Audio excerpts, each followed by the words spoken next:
Hello, ngasigi 100 meter race asibu yaubigani haiduna ning pisinbiramlaba school asigi class 9 amadi 10 da tamliba bhairoi nupa masa sing nakhoi dress up tawba loisilo aduga school campus ki maning lomda aikoina semliba line asida lepnaba ningsingjari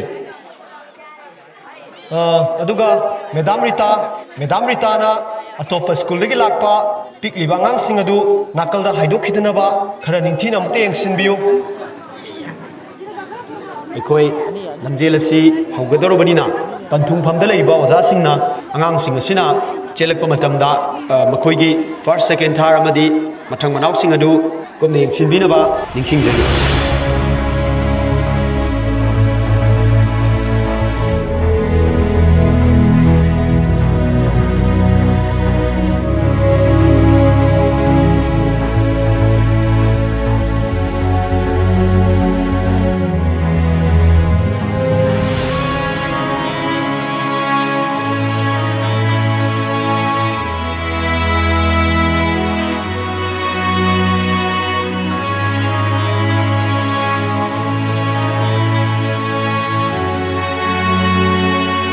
Athletes, on your mark, get set.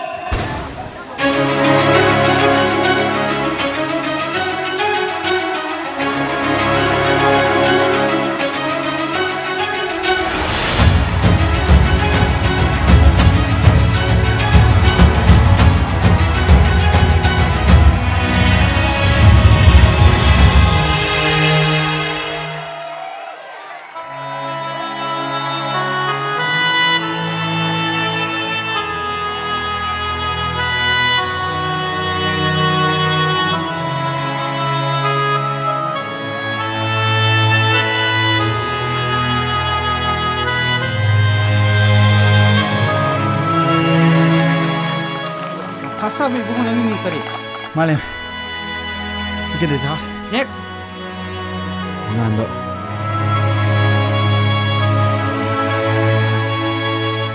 next start Komendro.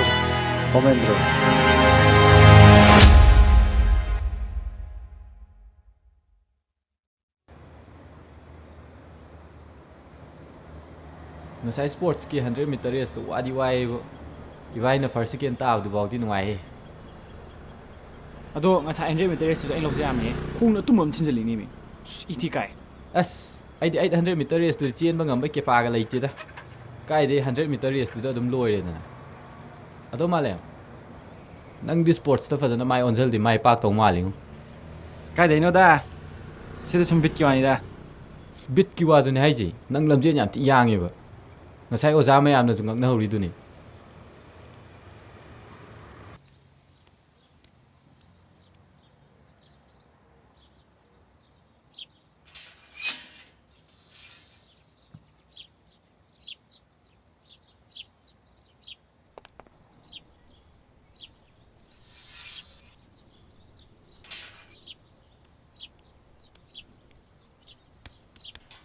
hey ash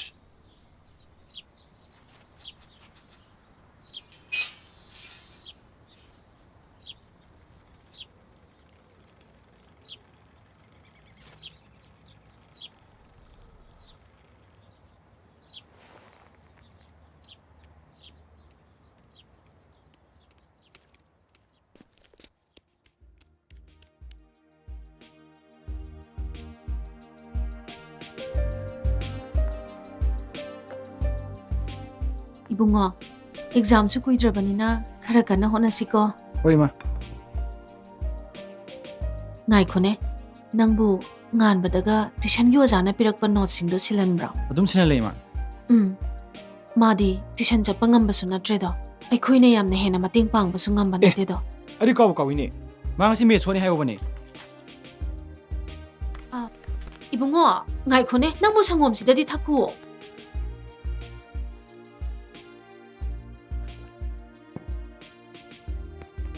Tuni ko, tapna chalo.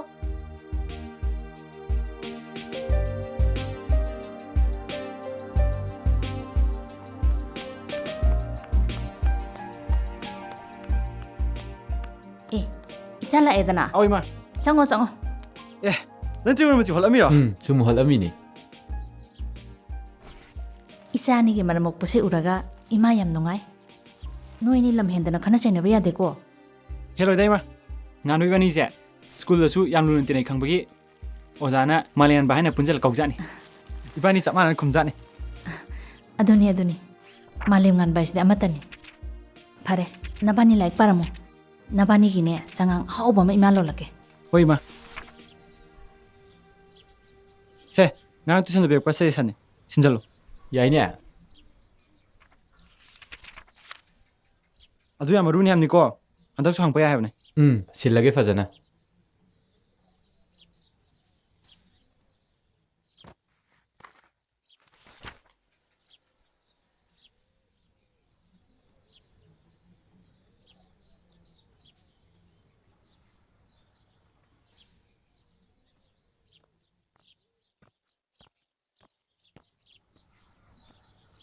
ꯁꯦ ꯆꯥ ꯊꯛꯎꯁꯦ ꯀꯕꯣꯛꯁꯦ ꯏꯃꯥꯅ ꯉꯔꯥꯡ ꯀꯩꯊꯦꯜꯗꯒꯤ ꯂꯩꯔꯛꯄꯅꯤ ꯑꯧ ꯏꯃꯥ ꯌꯥꯝ ꯍꯥꯎꯕꯅꯤ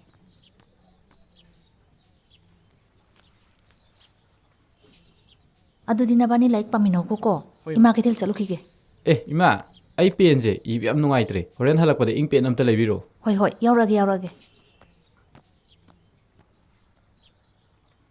chemical reaction ꯑꯁꯤ ꯃꯈꯜ 4 ꯊꯣꯛꯅ ꯂꯩ ꯁꯝꯅ ꯍꯥꯏꯔꯕꯗ ꯗꯤꯀꯝꯄꯣꯖꯤꯁꯟ ꯔꯤꯑꯦꯛꯁꯟ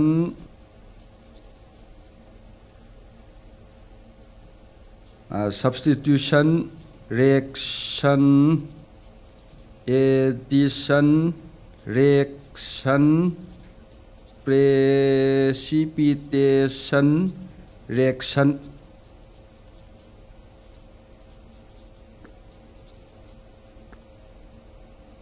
ꯑꯉꯥꯡꯁꯥ ꯑꯩꯈꯣꯏꯒꯤ precipitation reaction ꯍꯥꯏꯕꯁꯤ ꯅꯣꯏ ꯀꯅꯥ ꯈꯪꯕ ꯌꯥꯎꯒꯦ ꯍꯥꯏꯔꯛꯑꯣ A reaction in which an insoluble substance is formed is called a precipitation reaction. Very good. Sit down. Mathang next question. Balanced chemical equation kana define tongongani. Sir, balanced chemical equation has an equal number of atoms of different elements in the reactants and products. Very good. Yam haira. Ado agangsha. Mathangi chapter sing ado. Khara nainaraga lao. Adu orabdi na khogi problem sing ado. Nainaraga satlabadi khangbasu helani. Kaino no eni na ngangnari dubo.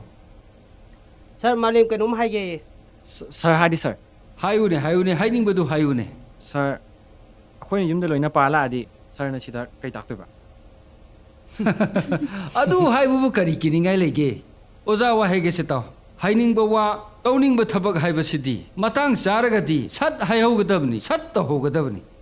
Yengoi matang sana haining ba tawning ba tahaudabadagi. ꯑꯩꯈꯣꯏꯒꯤ ꯃꯥꯡꯖꯕ ꯀꯌꯥꯁꯨ ꯂꯩ ꯃꯇꯥꯡ ꯆꯥꯅ ꯃꯤꯃꯥꯡ ꯊꯣꯛꯍꯧꯕ ꯍꯥꯏꯕꯁꯦ ꯂꯤꯗꯔꯁꯤꯞꯀꯤ quality ꯄꯣꯔꯛꯀꯗꯧꯔꯤꯕꯅꯤ ꯑꯗꯨꯒ ꯑꯩꯅ ꯌꯨꯝꯗꯒꯤ ꯄꯥꯔꯛꯑꯣ ꯍꯥꯏꯔꯤꯁꯤꯅ ꯑꯩꯈꯣꯏꯅ ꯁꯛꯁꯦꯁ ꯑꯣꯏꯒꯦ ꯍꯥꯏꯔꯕꯗꯤ ꯃꯌꯥꯝꯗꯒꯤ ꯁ꯭ꯇꯦꯞ ꯑꯃꯅꯤ ꯍꯥꯟꯅ ꯈꯪꯉꯒ ꯆꯠꯄ ꯃꯊꯧ ꯇꯥꯏ ꯅꯈꯣꯏꯅ ꯈꯔ ꯈꯪꯉꯛꯄꯗꯨꯒ ꯑꯩꯅ ꯈꯤꯇꯪ ꯍꯦꯟꯅ ꯇꯥꯛꯂꯒꯗꯤ ꯅꯈꯣꯏ ꯍꯦꯟꯅ ꯍꯩꯔꯣꯏꯗ꯭ꯔꯣ ꯃꯗꯨ ꯈꯪꯂꯒ ꯆꯠꯂꯣ ꯍꯥꯏꯕ ꯋꯥꯈꯜ ꯇꯥꯔꯦꯀꯣ ꯃꯥꯂꯦꯝ ꯍꯣꯏ ꯁꯔ ꯑꯩꯁꯨ ꯑꯗꯨꯃꯥꯏꯅ ꯈꯟꯕꯅꯦ ꯄꯣꯏꯆꯥꯅ ꯃꯥ ꯈꯪꯗꯦ ꯇꯥꯛꯄꯤꯌꯨ ꯍꯥꯏꯕꯗꯨꯗ ꯁꯔ ꯁꯨꯝ ꯍꯪꯕꯅꯤꯗ ꯁꯔ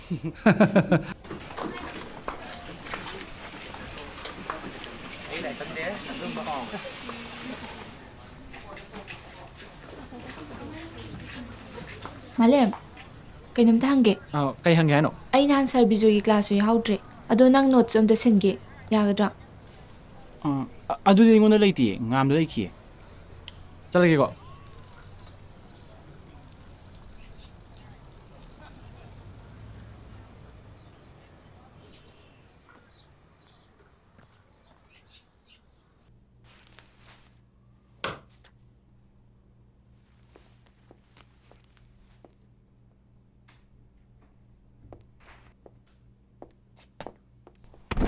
야, 오. ꯀꯩꯗꯧꯔꯦ ꯏꯕꯨꯡꯉꯣ? 이마, 사지 띡띡ꯈꯠꯇ꯭ꯔꯦꯗ. ꯑꯍꯥꯎꯕ ꯏꯟꯖꯥꯡ ꯑꯝꯇꯪ ꯅꯣꯡ ꯐꯥꯗꯣꯛꯁꯨ ꯆꯥꯔꯗꯤ ꯐꯗꯧꯅꯤꯗ. ꯑꯣ, ꯑꯗꯨ ꯑꯣꯏꯔꯒꯅꯅꯦ ꯈꯔ ꯁ꯭ꯄꯦꯁꯤꯌꯦꯜ ꯑꯣꯏꯕ ꯂꯣꯛꯇꯥꯛ ꯄ꯭ꯔꯣꯖꯦꯛꯇꯒꯤ ꯉꯥ ꯄꯨꯔꯛꯑꯅꯤꯌꯦ. ꯑꯗꯨ ꯅꯨꯡꯗꯥꯡꯗ ꯊꯣꯡꯕꯤꯕ ꯇꯥꯔꯦꯗꯅ. 오케이, ꯃꯗꯨ ꯌꯥꯏ.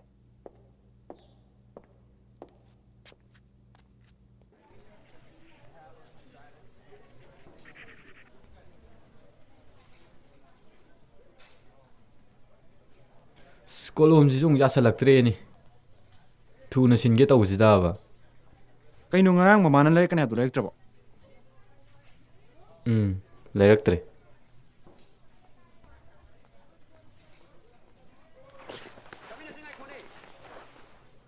ꯁꯦ ꯁꯤ ꯑꯣꯏꯅ ꯁꯤꯟꯅꯣ. ꯌꯥꯅꯤꯌꯦ ꯑꯩ ꯀꯣꯟꯅ ꯂꯩꯔꯒꯦ. ꯑꯩꯒꯤ ꯑꯇꯩꯁꯨ ꯂꯩꯅꯦ. ꯁꯦ ꯁꯠꯇꯣꯛꯑꯣ.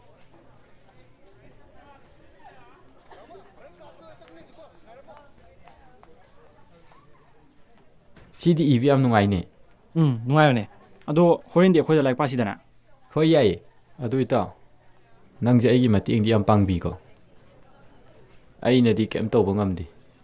ꯑꯁ ꯑꯩꯅꯁꯨ ꯅꯉꯣꯟꯗꯒꯤ ꯃꯇꯦꯡ ꯅꯤꯕ ꯃꯇꯥꯡ ꯂꯥꯛꯈꯤꯅꯤ ꯀꯩꯗꯧꯔꯒꯦ?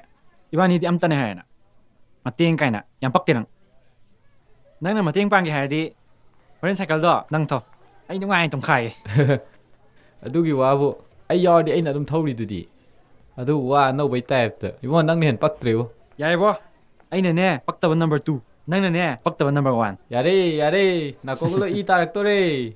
ꯏꯇꯥꯎ, ꯕꯦꯕꯦꯝꯅ ꯉꯁꯥꯏ ꯑꯩꯉꯣꯟꯗꯒꯤ ꯁꯔꯕꯤꯖꯣꯒꯤ ꯅꯣꯠꯁꯇꯣ ꯋꯥꯏꯒꯦ ꯍꯥꯏꯔꯤꯕ. ꯌꯥꯗꯦꯀꯣ. ꯑꯗꯨꯗꯤ ꯄꯤꯈ꯭ꯔꯕ? ꯀꯗꯥꯏꯗꯩꯅꯣꯗ? ꯅꯪꯅ ꯋꯥꯏꯒꯦ ꯍꯥꯏꯗꯅ ꯄꯤꯈꯤꯗ꯭ꯔꯦ. ꯑꯄꯪꯁꯤꯗꯤ ꯑꯩꯅ ꯂꯧꯔꯤꯗꯨꯗꯤ ꯃꯦꯠꯁꯀꯤꯅꯦ ꯁꯔ ꯕꯤꯖꯣꯏꯒꯤ ꯅꯠꯁꯨ ꯅꯠꯇꯅ. ꯃꯤꯅ ꯋꯥꯔꯤ ꯁꯥꯅꯤꯡꯗꯅ ꯍꯧꯔꯛꯄꯗꯨꯗ. ꯍꯣꯏꯕ. ꯑꯩꯁꯨ ꯄꯥꯈꯠꯇꯅ ꯃꯥꯅ ꯁꯠ ꯀꯪꯁꯤꯜꯂꯛꯄꯗꯨꯗ. ꯈꯨꯄꯪꯗꯤ. ꯑꯗꯨꯕꯨꯗꯤ ꯏꯕꯥꯅꯤ ꯇꯤꯟꯅꯩꯁꯤꯗꯤ. ꯅꯪ ꯌꯥꯝ ꯁꯤꯡꯕ ꯁꯥꯀꯅꯨꯗ.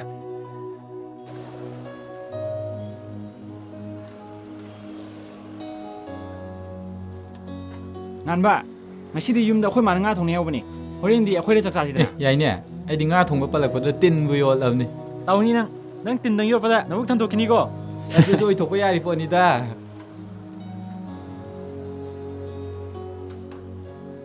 ꯀꯩꯗꯧꯔꯒꯦ ꯅꯪꯕꯣ? ꯅꯪꯕꯨ ꯌꯨꯝ ꯌꯧꯕꯥꯎ ꯊꯧꯅꯤ ꯍꯥꯏꯗꯥꯏ? ꯑꯁ ꯋꯥꯏꯌꯦ ꯉꯁꯤꯗꯤ. ꯁꯣꯔꯁꯦ ꯐꯨꯡꯒꯠꯂꯦ. ꯑꯩꯁꯦ ꯌꯥꯝ ꯅꯥꯏꯌꯦ. ꯅꯪ ꯑꯃꯨꯛ ꯊꯧꯒꯦꯔꯥ? ꯊꯧꯒꯤꯅꯦ ꯑꯗꯨꯕꯨꯗꯤ. ꯀꯩꯗꯧꯔꯒꯦ ꯅꯪꯕꯨ ꯊꯕꯥꯛ ꯄꯥꯏꯗꯨꯕꯣ? ꯀꯩꯁꯨ ꯇꯧꯔꯝꯃꯣꯏꯗ. ꯉꯥ ꯊꯣꯡꯕ ꯂꯥꯝꯃꯛꯄꯩ ꯑꯣꯏꯔꯝꯅꯤ. ꯋꯥꯔꯤ ꯐꯥꯎꯗꯤ. ꯏꯕꯨꯡꯉꯣ, ꯑꯩ ꯋꯥꯗꯤ ꯉꯥ ꯊꯣꯡꯕꯗꯣ ꯅꯪ ꯂꯣꯏ ꯆꯥꯖꯧꯕꯣ.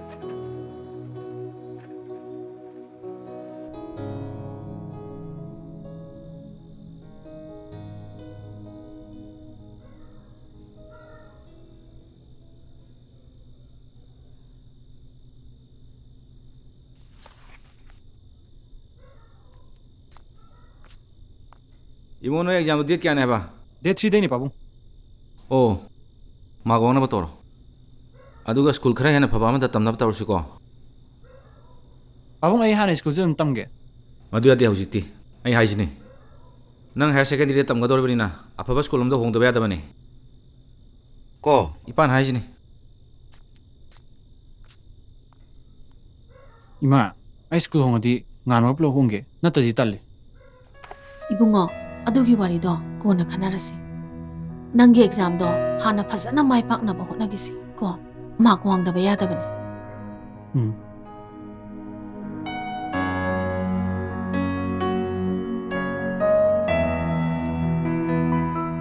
Ima, Malemna pirakpa tuition note singje yam kanaibo. ꯑꯗꯨꯅꯤ ꯃꯥꯂꯦꯝꯅ ꯄꯥꯡꯉꯛꯏꯕ ꯃꯇꯦꯡꯁꯦ ꯌꯥꯝ ꯆꯥꯎꯈ꯭ꯔ ꯄꯣꯠꯅꯤ. ꯅꯪ ꯀꯟꯅ ꯄꯥꯎꯀꯣ. ꯍꯣꯏ ꯏꯃꯥ.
bagum Mangak na baday mikot thuklak bagum Hakchang di arum bagayak thuk bagum Lairik ta suru suru suru suru nay ragga Layram bado ayuk nung til nung midang tuition da Chalam bado babung na giri giri taktung lairik tauba Sanglam bado Exam loi re Wai sang le Wakal yang le Freedom phang le Exam loi re Wai sang le Wakal yang le Freedom phang le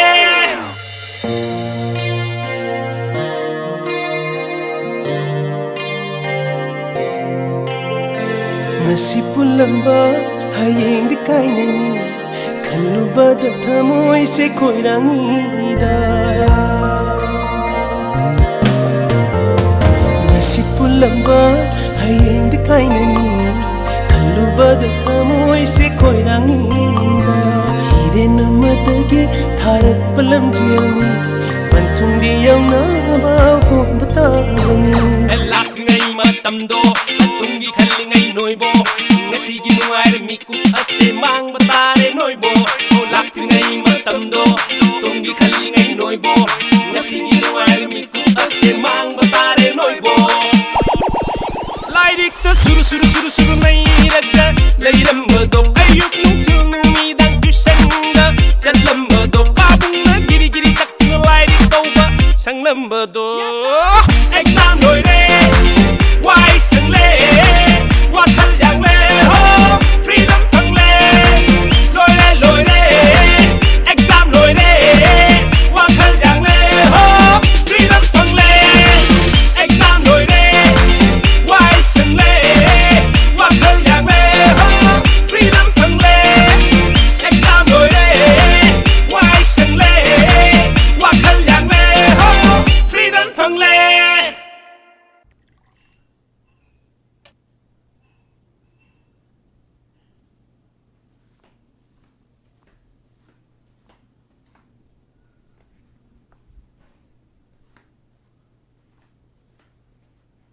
이붕어, 너희 exam도 하이독트리버. 하이독트리마. 그이노, 뿡디 따레나. 사타 우세. Nangi site to close torga open torga yengudana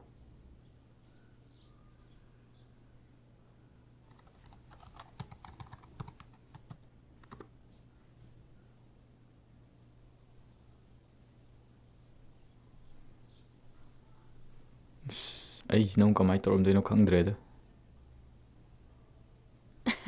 Kaimta pakhalunuse. Ichani sidi yaw toilere sidi. 에, 하도에. 낭기 한 얘기고. Nangi han yemu kaino 에, 시아래. 프레지던트 야래. सबसे अनीगा IT हैं यार ये गान बना नहीं रे Malem, nangemte yengune. कोई मा इमाइज प्रेसिडेंट यार रे Nangi han naire kaino Sabje hum IT phangi jidi Yes Yes Nangaireda. Kaidawna lage Namam sa am harawramiduna Metric pekha haidu e. Mm Angang ani makse first division da pass tawre. Adudi yam phaine Phare adudi Session abani exam pass tawi henjang awum samin rose 남바 얘네 있어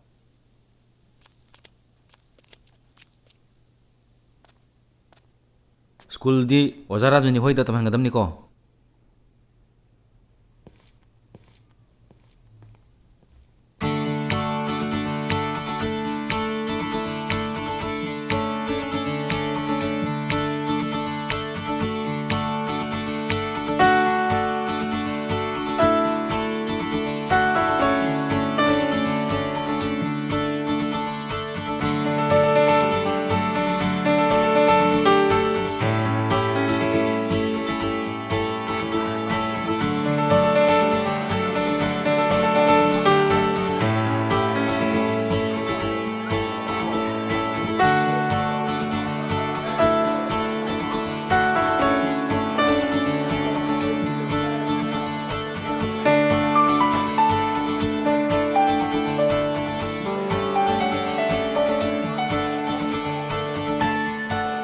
Malem, nang sise tamdora ba? 낭주 땀이라 M ꯌꯥꯝ ꯊꯥꯖꯗꯦ ꯀꯔꯤ ꯍꯥꯏꯕ ꯀꯩꯁꯨ ꯅꯠꯇꯦ ꯉꯥꯟꯕꯗꯤ ꯉꯥꯟꯕꯗꯤ ꯍꯣꯡꯗ꯭ꯔꯦ ꯍꯥꯟꯅꯒꯤꯗꯨꯗ ꯇꯝꯃꯦ ꯅꯪꯁꯨ ꯁꯤꯗ ꯇꯝꯃꯝꯕꯁꯦ ꯌꯥꯝ ꯐꯔꯦ ꯑꯩꯁꯨ ꯈꯪꯅꯕ ꯑꯝꯇ ꯌꯥꯎꯗꯕꯒꯤ ꯅꯨꯡꯉꯥꯏꯔꯝꯗ꯭ꯔꯤꯅꯦ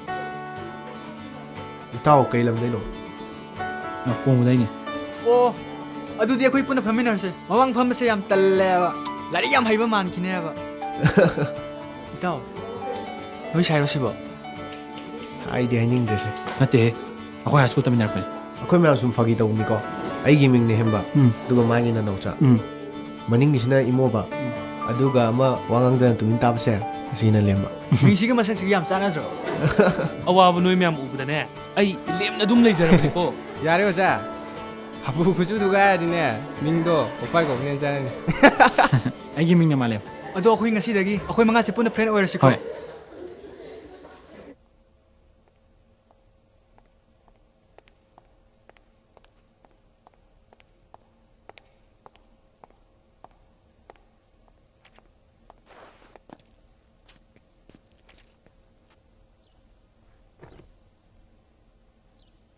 Malem. Khungup na ne. Khungup thampham da. Phi na ne. Phi thampham da.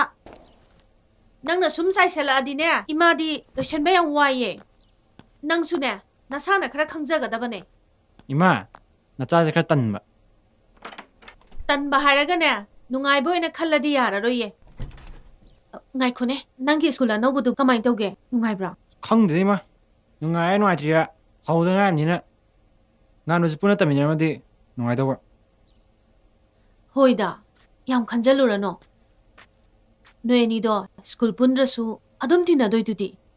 Difference between plant and animal cells. Due to the presence of plastids and chlorophyll, plants are able to perform photosynthesis, and then plastids are cell organelles found only in plant cells. And then it contains chlorophyll which can trap the light energy. So due to the presence of chlorophyll, plants are green in color.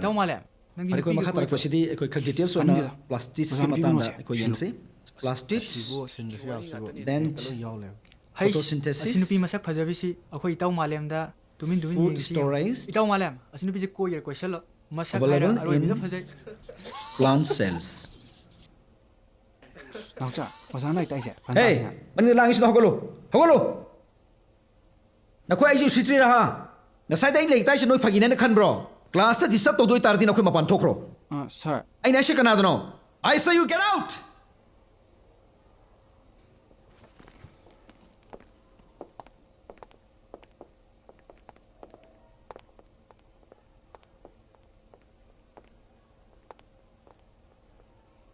ꯑꯉꯥꯡꯁꯦ ꯍꯧꯖꯤꯛ hero ꯌꯥꯝꯅ ꯁꯥꯔꯒ ꯇꯨꯡꯗ ꯍꯌꯦꯡ zero ꯑꯣꯏꯔꯛꯀꯅꯤ ꯍꯥꯏꯕꯁꯤ ꯀꯥꯎꯅꯨꯀꯣ ꯐꯔꯦ ꯑꯩꯈꯣꯏ ꯀ꯭ꯂꯥꯁꯇ ꯃꯥꯏ ꯑꯣꯟꯁꯤꯜꯂꯁꯤ ꯍꯧꯖꯤꯛ ꯑꯩꯈꯣꯏ ꯀꯗꯥꯏ ꯌꯧꯈ꯭ꯔꯦ Yes, available in plant cells. ꯍꯧꯖꯤꯛ ꯑꯣꯖꯥ ꯀ꯭ꯂꯥꯁꯅꯤꯅ ꯕꯣꯔꯤꯡ ꯊꯤ ꯆꯨꯏ ꯁꯤ ꯅꯨꯡꯉꯥꯏ ꯐꯝ ꯂꯩꯕꯁꯤꯅ ꯅꯨꯡꯉꯥꯏꯇ꯭ꯔꯣ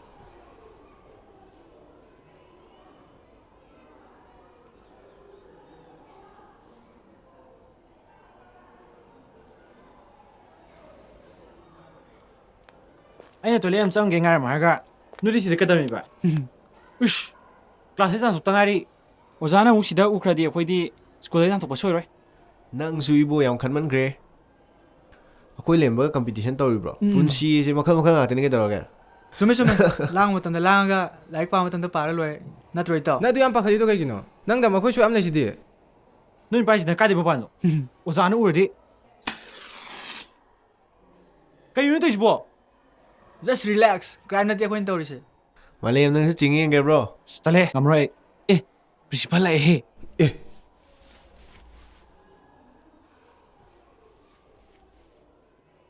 Hey, kaidobin mo itiya?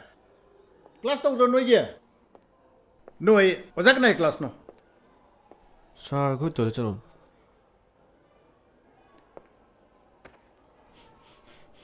Kaya shuru mo no laisha. Sa ko piyo no sikta so man surup tha sat khim na. Pare pare. Chang chang. Hey, class tun chang ko. 소범니다.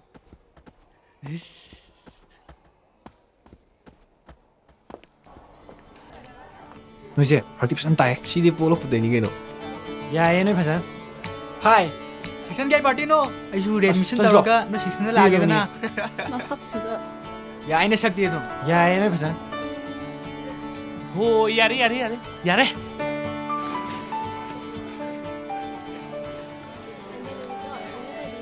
ꯑꯗꯨꯗꯤ ꯑꯩꯁꯨ ꯁꯣꯝ ꯆꯠꯈ꯭ꯔꯒꯦ ꯍꯌꯦꯡ ꯊꯦꯡꯅꯔꯁꯤꯀꯣ ꯑꯗꯨꯗꯤ ꯑꯩꯈꯣꯏ ꯁꯣꯝ ꯆꯠꯈ꯭ꯔꯒꯦꯀꯣ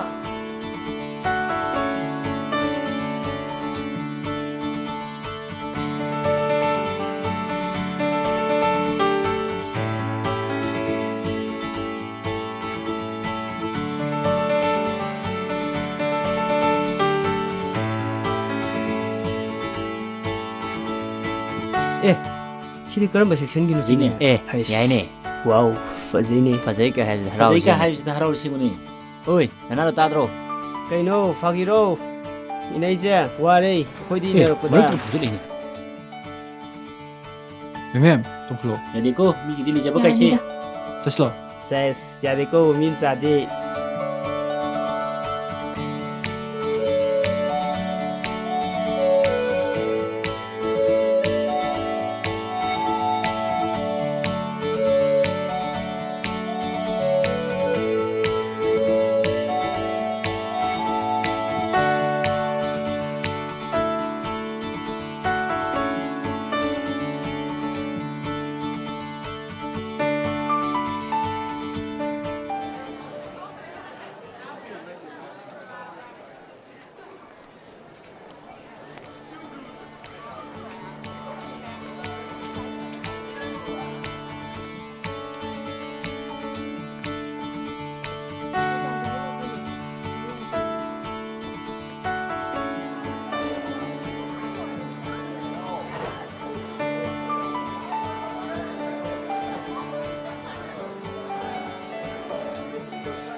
Malem, nang kari chadoy no. Ngasi di ayum day tiffin puro pa ni. Ibani chamin na si.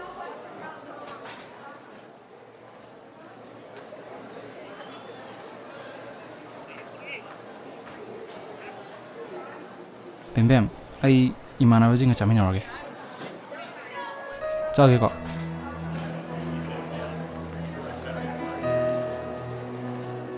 이따 시좀 파마지. Asida pa mo sila.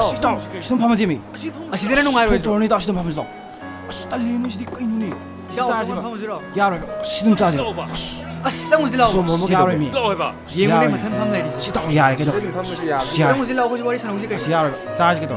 Asale nang di amtang khangnan dia. 시다 야래 게도.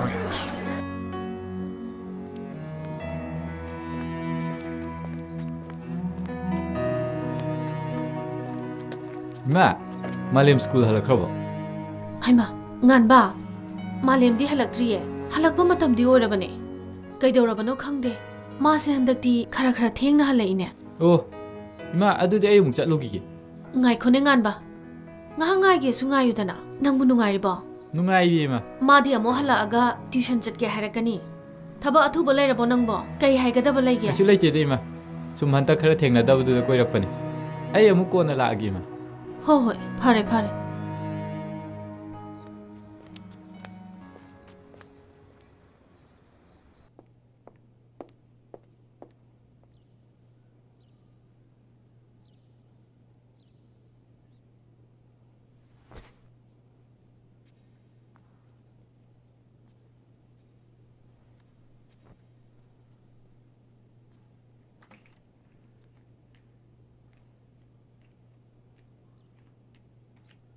School halagane. Na phina ron se. Mafam chana thamo haibasimadi nang yadrene ko. Ima ai thenge tawni. Hojikta halakpada ngairi. Kaida mu chatoino. Ima ro khala kane du no ge tong. Oi, tuition de. Chatoine. Ngan bala ambani. Au konu narage.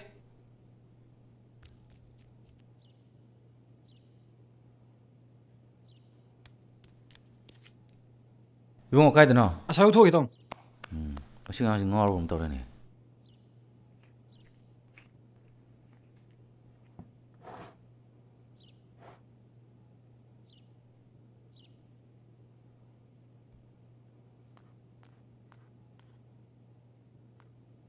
Masi ngang sinane. Monja sina mok saida muk sai lerame.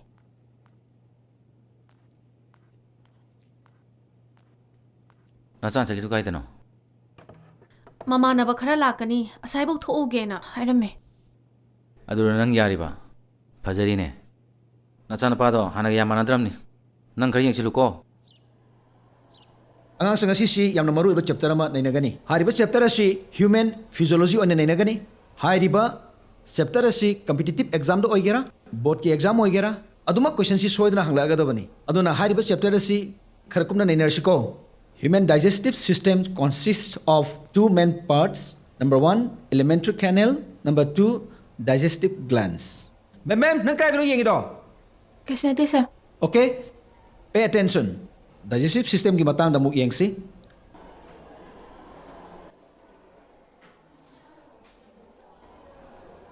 Limu lui dibo. Class harmony. Itaw, luidore. War machasim tang ngairi ba. As wah. Ay nang sa to ba ninguraga. Nandi game sana lai boy re. Class harmony tholo. Malem, yare to si. Mathang class te on yaws. Biology class है boring am chui. Oza ma ki sakta ne. Ata khuding important atni. Awoi ba magi important mayam sina isa se important oidre haina bo khanjale. E tholo nei. Principal आए Ha. Tholo.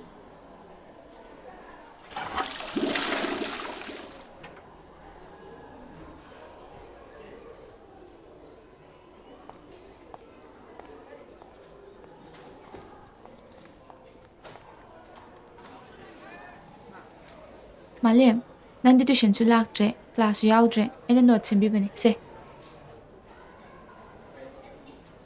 Thank you. Salamu alaikum.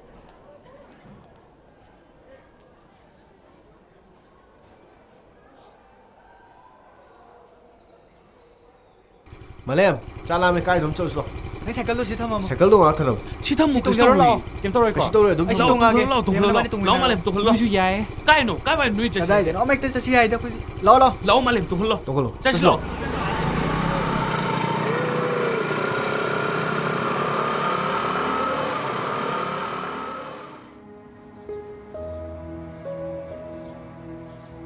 Ngarang itu lah, hey.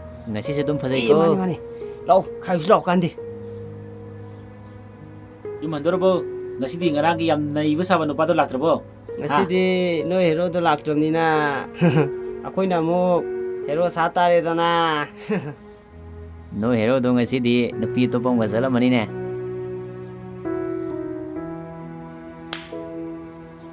Usita ba tao? Hanga ba?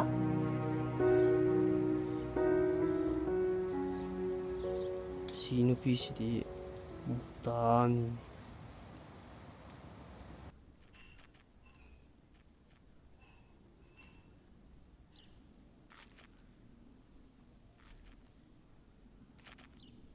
Ima.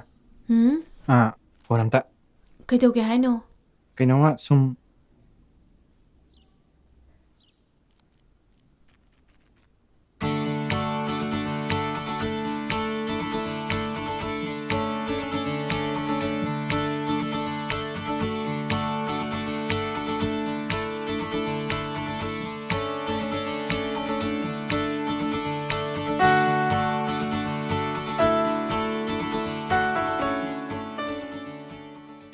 Tanjing lagi lemang duda nan na tumi di hagi ba yang kai tami ta ba ai ngau ngau Dolo na do na dai jago sa na chang ki ba sa na makang ai ngau Hello.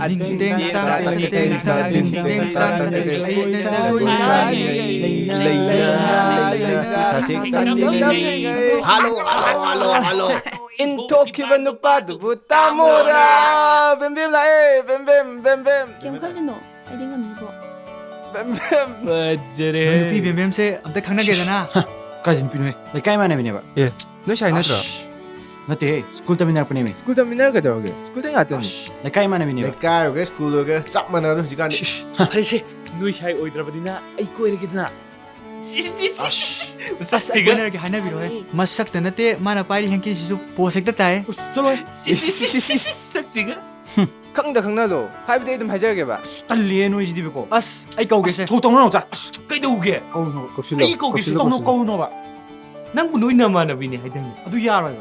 아무튼 인트로 도드나 Talli no is dibi 야래 ko. 말리엠니 야드라바디나네 마땅스다 와리 로실레 말렘 아이마 말렘 허글로다나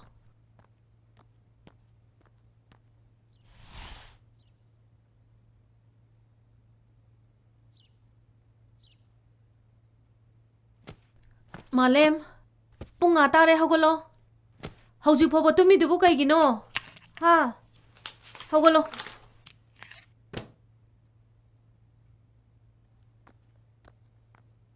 말렘 허글로 거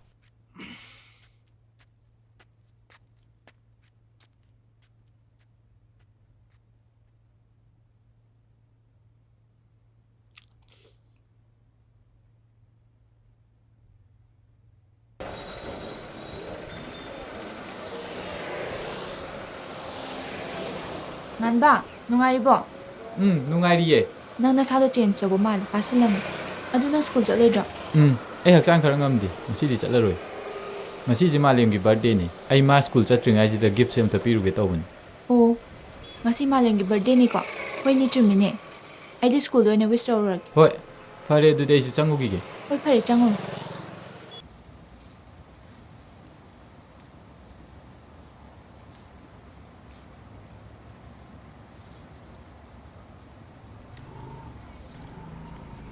무임도 시냈죠? some 하 mane 솜다 오케이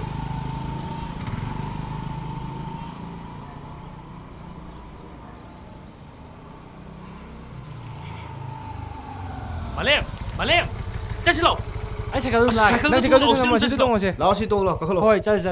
Ima, chalo ki ke. 자슬로 동컬로 Hoi, ko ima. Ma play, kham. To kham mi. 야레 꼬노노 Kan ba? Hoi lap da doi sam ke ko.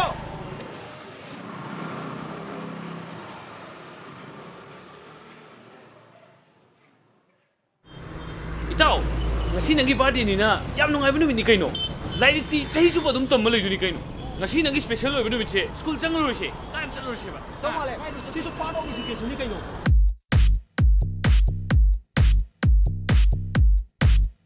Hoi. 정우해 Ado tai dau thua ba.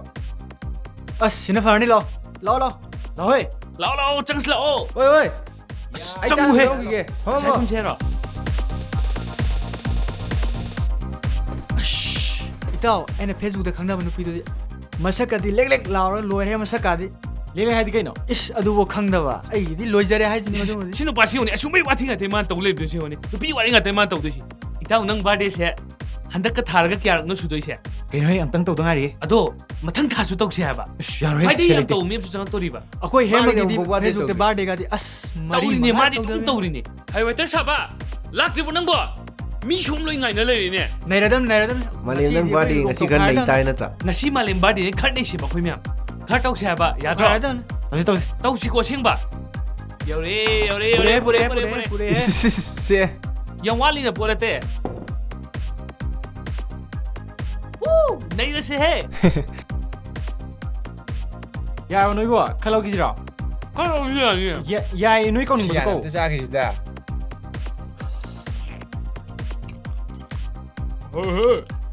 Adun ya. 나이랭 ngasi na ta ngasi malem ti ne ye ꯁꯤꯅ ꯏꯇꯥꯎ ꯃꯥꯂꯦꯝꯒꯤ ꯒꯤꯐ ꯇꯥꯔꯦꯅꯦ ꯀꯩꯅꯣ ꯑꯗꯨꯕꯨ ꯏꯇꯥꯎ ꯍꯣꯏ ꯀꯩꯁꯨ ꯅꯠꯇꯦ ꯗ꯭ꯔꯤꯡꯅꯦ ꯗ꯭ꯔꯤꯡ ꯍꯥꯏꯗꯤ ꯌꯨꯔꯣ ꯌꯨ ꯅꯠꯇꯦꯃꯤ ꯕꯤꯌꯥꯔꯅꯤ ꯉꯁꯤ ꯅꯪ ꯕꯥꯔꯗꯦꯅꯤꯅ ꯃꯌꯥꯝꯒꯤ ꯕꯤꯠꯇ ꯈꯔ ꯈꯔ ꯊꯛ ꯇꯥꯔꯦꯅꯦ ꯅꯣꯏ ꯊꯛꯅꯤꯡꯉꯗꯤ ꯅꯣꯏ ꯑꯗꯨꯝ ꯊꯛꯎꯗ ꯑꯗꯨꯅꯕꯨ ꯅꯪꯒꯤ ꯕꯥꯔꯗꯦꯅꯤꯅ ꯐꯥꯔꯁ ꯇꯥꯏꯝ ꯊꯛꯀꯗꯕꯅꯦ ꯅꯪꯅ ꯊꯛꯇ꯭ꯔꯗꯤ ꯅꯨꯡꯉꯥꯏꯔꯔꯣꯏ ꯑꯁ ꯅꯣꯏ ꯊꯛꯅꯤꯡꯉꯗꯤ ꯅꯣꯏ ꯑꯗꯨꯝ ꯊꯛꯎꯕ ꯑꯩ ꯀꯌꯥꯁꯨ ꯍꯩꯅꯗꯣꯏ ꯃꯥꯟꯗꯦꯕ ꯑꯩꯈꯣꯏ ꯏꯇꯥꯎ ꯃꯥꯂꯦꯝꯁꯦ ꯌꯥꯝ ꯐꯔ ꯃꯥꯜꯂꯦꯗ ꯇꯤꯟꯅꯒꯗꯕ ꯏꯀꯥꯏꯁꯜꯂꯦ ꯑꯗꯨꯒꯤ ꯋꯥ ꯅꯠꯇꯦ ꯏꯇꯥꯎ ꯑꯗꯨꯒꯤ ꯋꯥ ꯅꯠꯇ꯭ꯔꯗꯤ ꯈꯔ ꯊꯛꯆꯤꯟꯕ ꯀꯩ ꯀꯥꯏꯒꯦ ꯊꯛꯎꯁꯦ ꯊꯛꯑꯣ ꯊꯛꯆꯤꯜꯂꯣ ꯊꯛ ꯊꯛꯆꯜꯂꯣ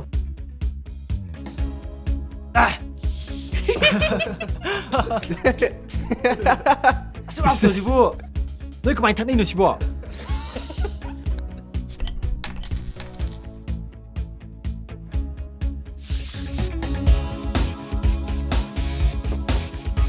Happy birthday, Malem! Yes, oh.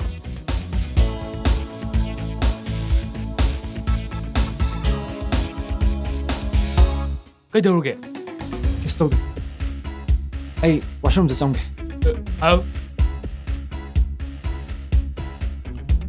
ꯄꯥꯜꯂꯦꯕ ꯇꯧꯗꯣꯔꯦ ꯆꯥ ꯂꯦꯝꯕ ꯈꯤꯇ ꯅꯪꯒꯤꯗꯣ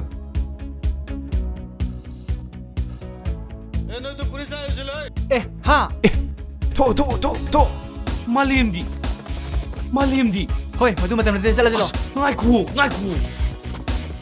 ꯌꯥꯔꯦ ꯆꯠꯂꯣꯕ ꯆꯠꯂꯣ ꯁꯣꯝꯗ ꯅꯣꯏ ꯏꯁꯩꯒꯤꯗꯣ ꯑꯗꯨꯝ ꯃꯨꯊꯠꯂꯨꯅꯦ ꯑꯗꯨ ꯀꯩꯅꯣ ꯑꯝꯇ ꯌꯦꯡꯉꯣ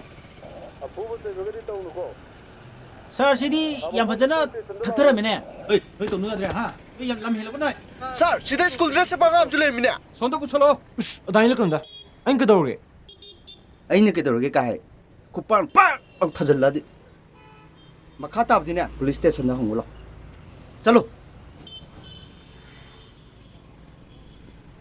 ꯁꯤꯂꯣ ꯑꯗꯩꯁꯤ ꯅꯪ ꯈꯥꯎꯔꯥ ꯄꯨꯔꯣ ꯆꯪꯉꯣ ꯅꯪ ꯕꯦꯛ ꯂꯧꯁꯤꯜꯂꯣ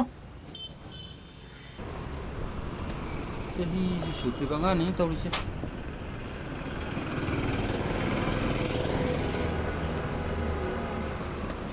ꯄꯨꯈ꯭ꯔꯦ ꯀꯃꯥꯏꯅ ꯇꯧꯗꯣꯏꯕ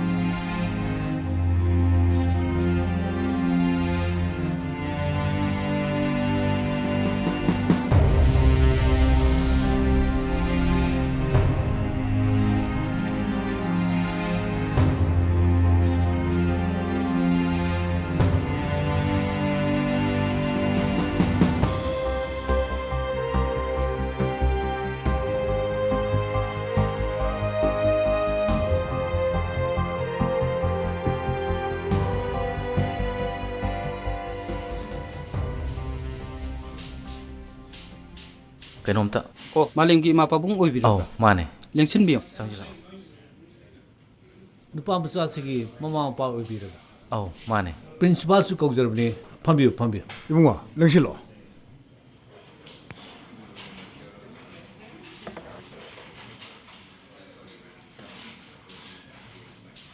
ꯅꯨꯄꯥ ꯃꯆꯥꯁꯤ ꯑꯩꯈꯣꯏꯒꯤ ꯄꯨꯂꯤꯁ ꯇꯤꯝ ꯑꯃꯅ ꯐ꯭ꯔꯤꯁꯀꯤꯡ ꯆꯠꯄꯗ ꯔꯦꯁꯇꯨꯔꯦꯟ ꯑꯃꯗ ꯃꯌꯥꯏ ꯀꯥꯕ ꯆꯤꯟꯖꯥꯛ ꯁꯤꯖꯤꯟꯅꯔꯒ ꯂꯩꯔꯝꯕ ꯊꯦꯡꯅꯕꯗꯒꯤ ꯄꯨꯔꯛꯄꯅꯤ ꯃꯊꯟꯇꯕꯨꯗꯤ ꯅꯠꯇꯦ ꯃꯃꯥꯟꯅꯕꯁꯤꯡꯁꯨ ꯌꯥꯎꯏ ꯍꯥꯏ ꯃꯁꯥꯒꯤ ꯆꯍꯤ 19 ꯁꯨꯗ꯭ꯔꯤꯕꯅꯤꯅ ꯑꯩꯈꯣꯏꯒꯤ ꯖꯨꯕꯤꯅꯥꯏꯜ ꯄꯨꯂꯤꯁ ꯌꯨꯅꯤꯠꯇ ꯁꯤꯟꯅꯔꯛꯄꯅꯤ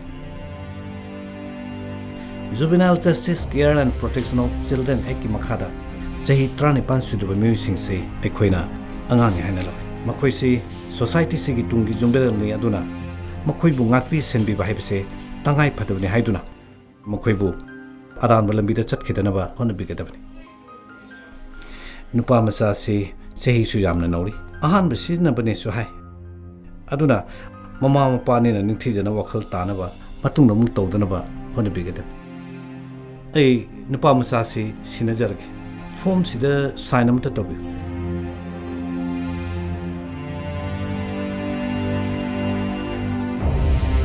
ꯁꯤꯗ ꯇꯧꯕꯤꯌꯨ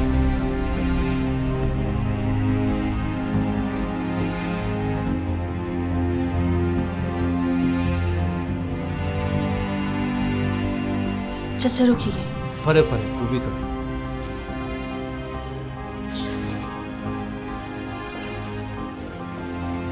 ꯃꯁꯤꯒꯤ ꯕꯤꯍꯦꯕꯤꯌꯔꯁꯦ ꯑꯩꯅ ꯑꯦꯛꯁꯄꯦꯛ ꯁꯨꯛꯇꯧ ꯇꯧꯖꯔꯝꯗꯕꯅꯤ ꯃꯥꯂꯦꯝꯗꯒꯤ 이베마 ꯌꯥꯝꯅ ꯂꯥꯏꯕꯛ ꯊꯤꯕ ꯊꯧꯗꯣꯛꯅꯤ ꯃꯁꯤ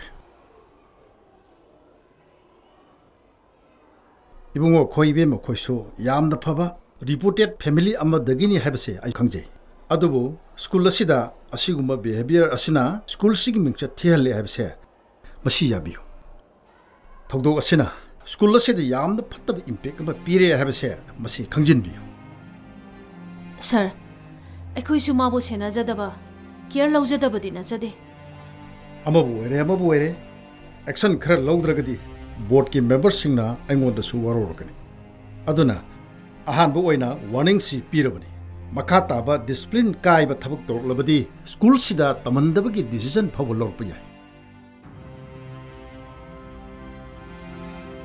ꯃꯥꯂꯦꯝ ꯅꯪꯒꯤ ꯀꯔꯤ ꯑꯋꯥꯠꯄ ꯂꯩꯍꯟꯗꯅꯅꯣ ꯅꯪꯅ ꯃꯤꯒꯤ ꯃꯃꯥꯡꯗꯨꯗ ꯏꯃꯥꯒ ꯄꯥꯕꯨꯡꯒꯁꯦ ꯑꯁꯨꯛ ꯌꯥꯝꯅ ꯏꯀꯥꯏꯕ ꯅꯪꯍꯜꯂꯤꯁꯤꯕꯣ 이마 ꯑꯩꯅ ꯇꯧꯒꯦ ꯇꯧꯕ ꯅꯠꯇꯦ ꯅꯠꯇ꯭ꯔꯗꯤ ꯀꯅꯥ ꯇꯧꯏꯕ ꯃꯁꯤ ꯑꯉꯥꯡꯁꯤ ꯂꯨꯟ ꯇꯧꯕꯗꯤ ꯃꯁꯤ ꯅꯥꯎ ꯆꯧꯔꯅꯤ ꯃꯁꯤ ꯊꯥꯖꯟꯗꯅ ꯃꯁꯤ ꯃꯣꯏ ꯄꯥꯕꯨꯡ ꯃꯁꯤ ꯐꯥꯎꯁꯦ ꯄꯨꯟꯁꯤꯗꯤ ꯏꯀꯥꯏꯕ ꯅꯪꯉꯛꯇ꯭ꯔꯤꯕꯅꯤ ꯅꯪ ꯄꯣꯛ ꯎꯗꯅꯤ ꯑꯩꯈꯣꯏ ꯏꯀꯥꯏꯅꯉꯩꯁꯦ ꯅꯣꯏ ꯈꯔꯅ ꯆꯨꯝꯃꯦ ꯈꯔꯒ ꯑꯩꯅ ꯍꯥꯏꯕꯗꯤ ꯁꯨꯡꯇꯥ ꯇꯥꯕꯤꯗꯦ ꯃꯁꯤ ꯃꯣꯏ ꯄꯥꯕꯨꯡ ꯍꯧꯖꯤꯛ ꯃꯇꯝ ꯅꯠꯇꯦ ꯍꯥꯏꯕ ꯋꯥꯈꯜ ꯇꯥꯅꯕ ꯑꯩ ꯐꯖꯅ ꯋꯥꯔꯤ ꯁꯥꯒꯦ ꯍꯥꯏꯕ ꯐꯖꯅ ꯍꯥꯏꯌꯨꯀꯣ ꯅꯪꯅ ꯅꯠꯇ꯭ꯔꯗꯤ ꯑꯩ ꯐꯠꯇꯦ ꯍꯥꯏꯅꯨ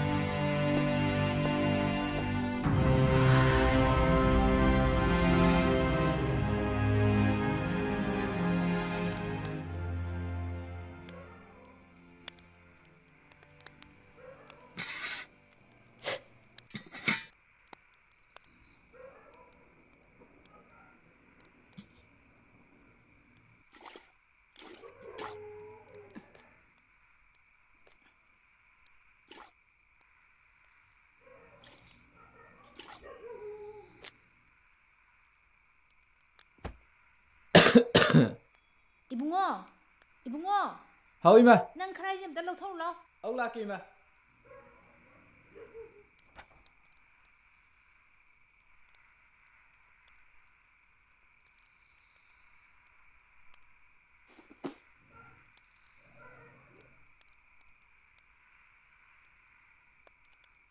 이붕어, 이붕어. 그이더러게, 이붕어. 그이더러게 낭보. 이붕어, 이붕어. 그이더러게 낭보. 이붕어, 이붕어.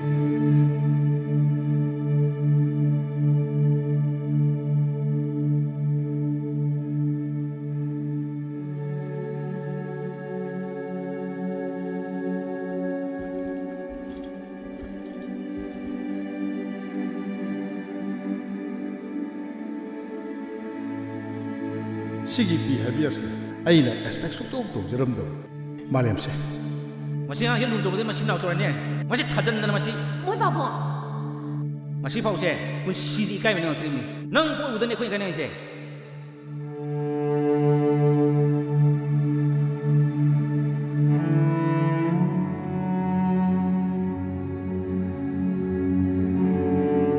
이마 할래 안 카우 간다 왜 lap다 너희 상기고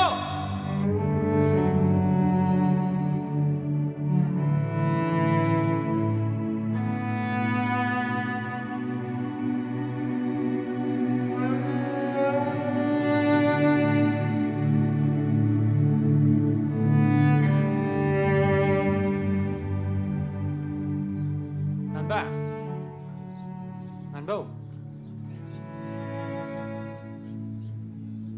간다 간다 간다 간다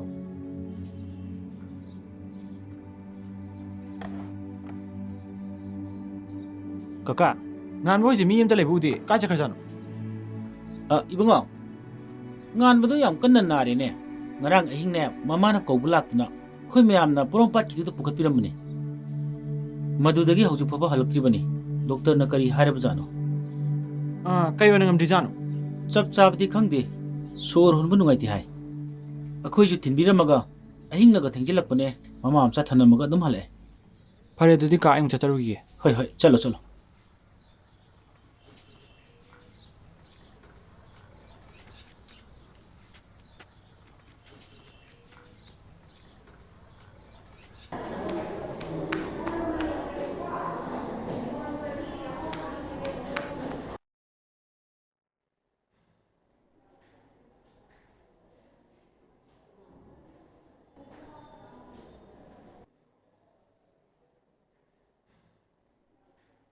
ꯉꯥꯟꯕ ꯉꯥꯟꯕꯧ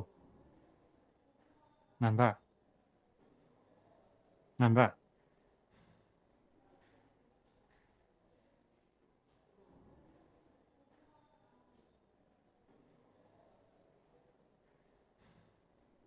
ꯏꯇꯥꯎ ꯅꯪ ꯑꯁꯨꯝꯅ ꯅꯥꯅꯤ ꯍꯥꯏꯕꯁꯦ ꯑꯩ ꯍꯥꯟꯅ ꯈꯜꯂꯨꯗ꯭ꯔꯤ ꯅꯨꯃꯤꯠꯇꯣ ꯑꯩ ꯂꯥꯛꯀꯦ ꯍꯥꯏꯔꯒ ꯊꯧꯗꯣꯛ ꯑꯃ ꯊꯣꯛꯄꯗꯒꯤ ꯂꯥꯛꯄ ꯉꯝꯍꯧꯗ꯭ꯔꯦ ꯑꯩꯉꯣꯟꯗ ꯁꯥꯎꯅꯨꯀꯣ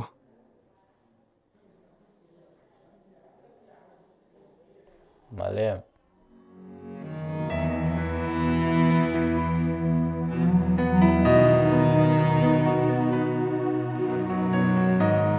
ꯏꯇꯥꯎ Ito.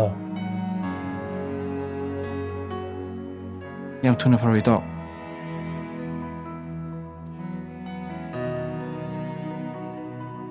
Malem, nang laamira. ꯑꯧ ꯏꯃꯥ ꯂꯥꯛꯑꯝꯃꯤꯅꯦ Isadi udaba kuireda. Famu. ꯏꯃꯥ ꯑꯩ ꯁ꯭ꯀꯨꯜ ꯑꯃ ꯍꯣꯡꯕꯒ ꯇꯨꯏꯁꯟꯒꯤ ꯆꯤꯟꯕꯒ ꯑꯩ ꯅꯍꯥꯟꯒ ꯃꯥꯅ ꯍꯥꯟꯅꯩ ꯇꯥꯏꯞꯇ ꯂꯥꯛꯄ ꯉꯝꯈꯤꯗꯕꯅꯤ Faida isasidi. Yengoi, nangi namanabase. Nahan makai anabase losendana thambadagi. Singi pibam side yoreini. ꯑꯅꯥꯕ ꯂꯣꯠꯁꯟꯕ ꯍꯥꯏꯕ ꯏꯃꯥ Manane, ay wakinedana. Masagi anabase losendana thambadagi. Aingonda kayada wahalabano. ꯀꯩꯅ ꯍꯥꯏꯒꯦ ꯗꯣꯛꯇꯔꯅꯤ ꯏꯃꯥ Natawgise sor honba nuwaitabani. Lungs ki problem orba yai hai. Araiba oramadi phai. ꯏꯃꯥ ꯌꯥꯝ ꯅꯨꯡꯉꯥꯏꯇꯕ ꯈꯜꯂꯨꯅꯨꯗ ꯑꯩꯈꯣꯏ ꯃꯌꯥꯝ ꯆꯪꯗꯅ ꯐꯅꯕ ꯍꯣꯠꯅꯔ ꯂꯣꯏꯔꯦ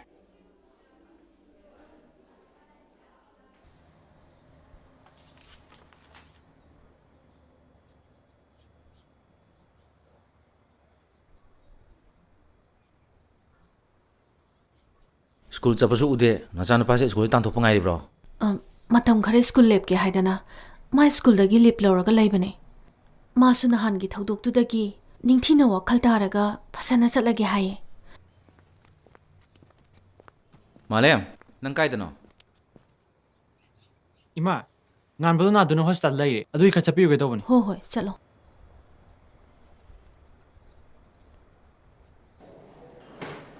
Malem, nang laaba. ꯑꯧ ꯏꯃꯥ ꯑꯩ ꯂꯥꯛꯑꯦ ꯏꯃꯥ ꯋꯥꯔꯝꯃꯅꯤ ꯉꯥꯏꯍꯥꯛ ꯄꯣꯊꯥꯕꯤꯔꯣ ꯑꯩ ꯑꯃꯨꯛ ꯁꯦꯟꯅꯔꯝꯃꯒꯦ Isana mating pangmadagi ima se khara nuaire. Isa ki lamandi ima kauroi.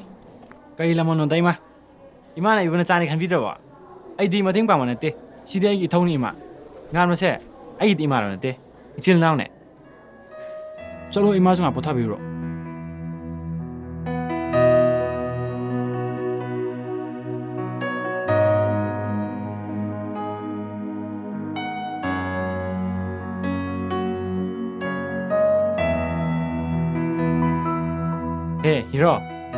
Hero nabuna ba hona bro Suna faro Ibani thabak tawda mayam leiba Like tamo losingadaba Mafam mayam koi chakadaba Nang science sum tawle di Thabam ta yaroi As suna faro ba Ba man sagidre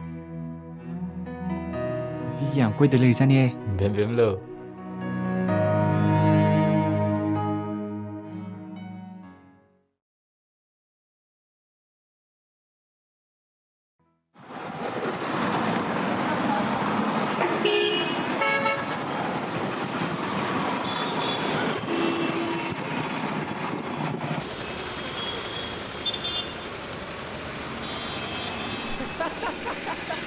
나한기도 너무 한지고 Malem kai dino. Nang di ugi de. Ja, mai che khoi yam. Inde bang. Ya dekho.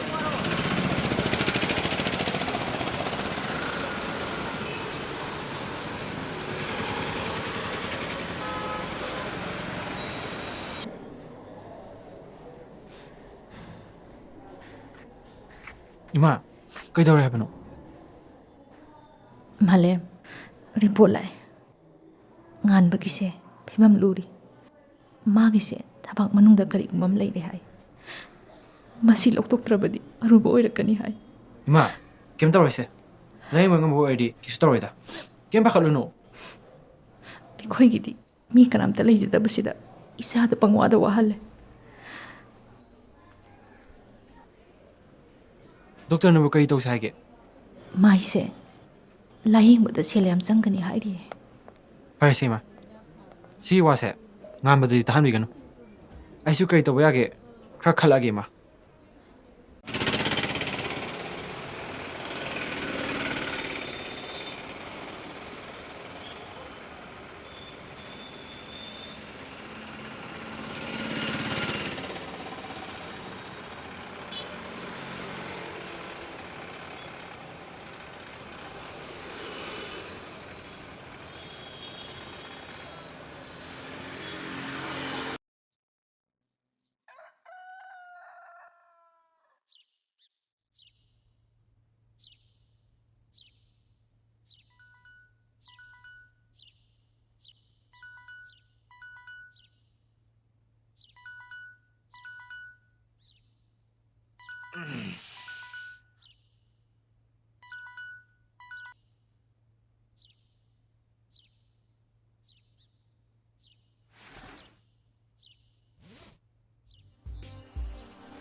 Malem.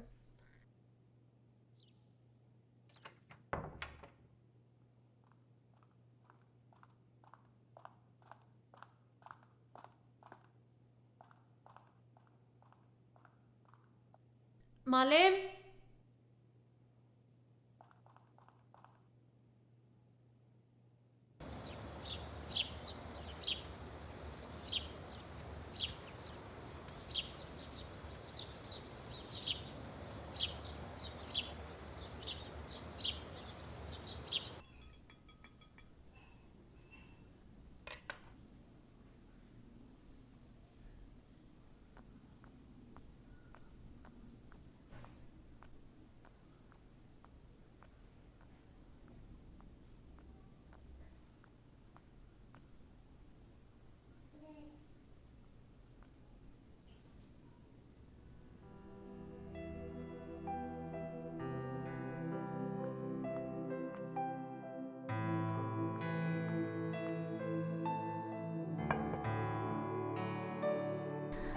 Paro, ichadi adunidana. Iyangway bungo, nang ne, noy pabong nangangi sa edana ne, sawa yade ko, pahaning da nangangi ne. Saudati ma, pabong nangangu. Iyangway, ichagi aning ba pambale rasu, imada loy na haigadabani ko, kahim da lot pa yade. Ima, handakse, ay ni ima po siyang wangre. Ima saunu ko, ay nalang kasu, ay pumapiyo ko.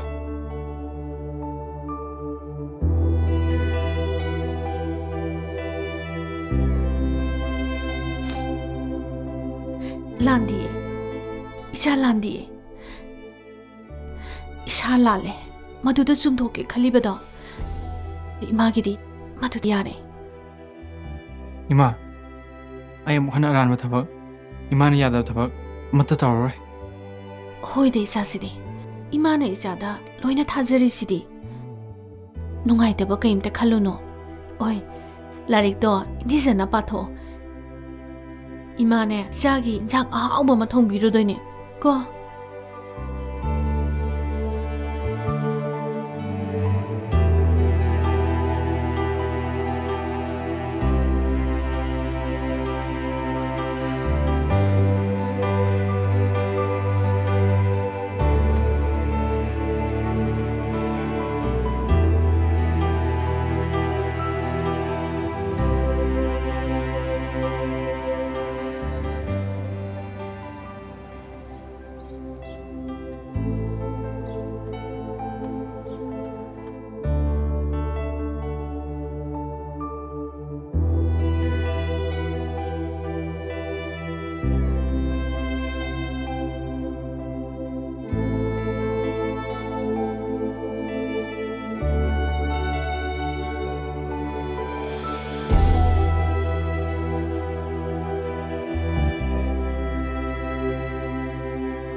Ibungo do pabungi ni nangi silere. Lore nangi so. Se nangi silere.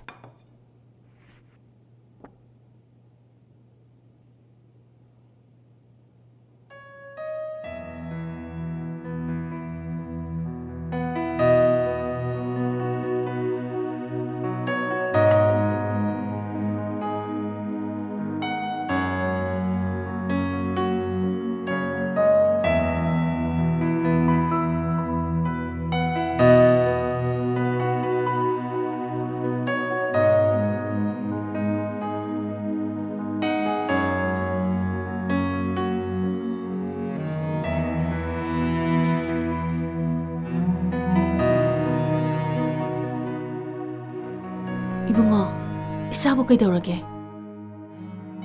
Ima, ngan mo to. Mabu masangam de habidubu khara pharaba. Patri ma. Hospital lady. Magi anab to khara lui hai. Aduna sel khara changni hai ma. Oh. Ima, operation tawni hai.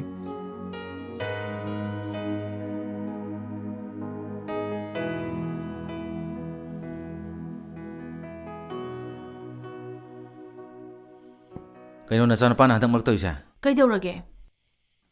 Ayung ana hawala man sa lisi kahit ano. Nang nahay kang draw. Kay su fataba thabak tawba chatpa oiramoye. Mapa nang sune pakhanda khanjale. Kanyan daba yari ba? Ay wayang aning di. Handa mo kay kaya thok thola ba ko ay pati hay no. Angang se yam fataba sunatiye. Ingkhalak pagi ngai ha koiningdana langningdana tawbane. Handak ti adusu ukhidre. Ingkhalak pagi ni na yu thambay na tro kuthi banang ido. Wayang ningdragana ne nang suma pani dana. Ayong anta hawgalaga ne angang duna satlido kadai da no do yengbiro dana. Aina mamane haidana loina mo ubadi ay su ngamdre. Mapa nangsu nasagi kada sangdana mana kari tawribage haibado yengbiyo. Aina tamba uba khatana yaroye. Icha semba haibase ay khatagi sunate. Aduga mapa ꯑꯩꯈꯣꯏꯅ ꯃꯃꯥ ꯃꯄꯥꯅꯦ ꯍꯥꯏꯗꯅ ꯉꯥꯡꯉꯒ ꯃꯁꯥ ꯐꯒꯅꯤ ꯍꯥꯏꯕꯒꯤ ꯋꯥꯈꯜꯗꯣ ꯊꯥꯗꯣꯛꯄ ꯐꯒꯅꯤ. ꯍꯣꯡꯂꯛꯂꯤꯕ ꯃꯇꯝꯁꯤꯗ ꯍꯧꯖꯤꯛꯇꯤ ꯑꯉꯥꯡꯅꯦꯅ ꯁꯦꯟꯅꯒꯗꯕ ꯅꯠꯇꯦ. ꯑꯉꯥꯡ ꯁꯦꯝꯕ ꯍꯥꯏꯕꯁꯤꯗꯤꯅꯦ ꯂꯣꯏꯅꯔꯒ ꯁꯦꯝꯒꯗꯕꯅꯤ.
Oh, hawgakra malenehe. Thongnaw sidasu hangdoamde.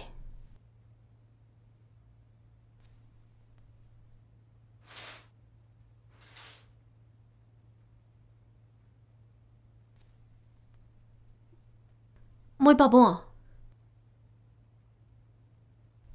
Sidasu leite. Kai sakhrasana.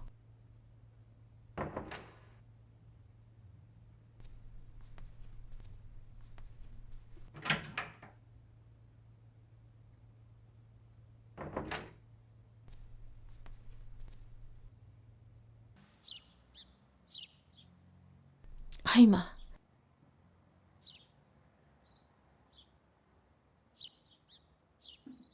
ꯋꯥꯀꯤꯡ ꯆꯠꯄꯤꯔꯣꯏꯔꯣ?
Malem, kai chaloino?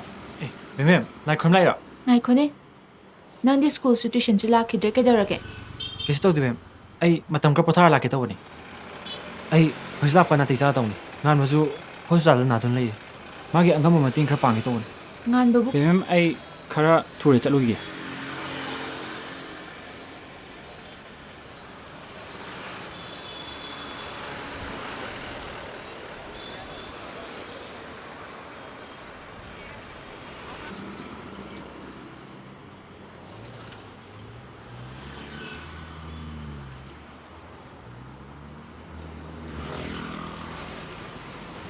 आदिशी मालूम न तो माने माने माने माने मालूम माइसे हुई चल जारो माइसे हुई उड़ना ले तू बाई जाऊँ सिटी जारो yang stop mo ne maise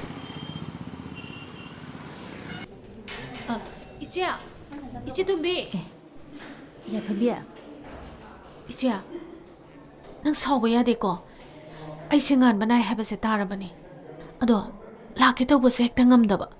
Ngasidi, soidana yorurage na laabani. Hoida, kaisu saudida. Nang lakpirise yam nungaire. Aikhoi malem laaga yam kan honabiri. Miru lejidaba aikhoi gidi mating yamna oi. Pukning su wakhal su wahandi. Hoi se, malem na su yam kanna hai. Ado, doctor na bukari harike. Kadom da lege mabo. Somdani changasi lao. Ai hojik doctor unarubani. Operation se khara thuna tokthokna phagani hairi. lai lai som dong lai ngai ni ngasi dia ngasi di nang khang ni dana oi khamo khamo khamo oi si khamo si khamo si khamo oi khamo khamo khamo khamo du khamo khamo oi ne khoi di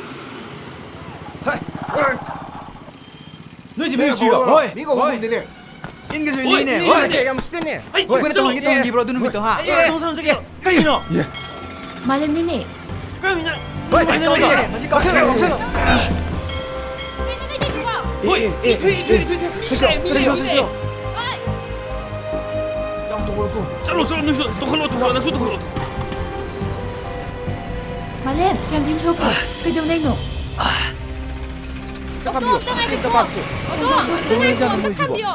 Silo man se bai silo. Malem. se gari de Kaju ka nam se tapu se.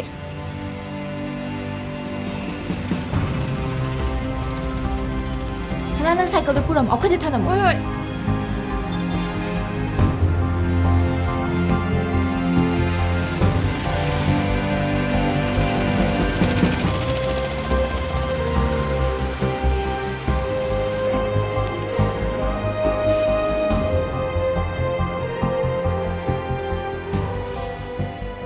Ibungo, kamay daw rin nang bo. Kaya soge. Kes to di ma, akakano. Sister, magi sibu kaya so ino. Kaya sok pa natin da, stage ako maridang ni. Imai kes to di mi. Tumilayo he. Nang kay kanga dana. Hayro. Kay daw na rin no hayro. Kes to di mi ma. Sakal to samani ba. Mama sila ame. Yengo ma. Malem se lambi khanarami ba. Imai lo ma extend to ke ba. Maram saramadi phai. Natradi ne noi pabong na ko. Chiklak tanaba painkiller do hojik jathok piro.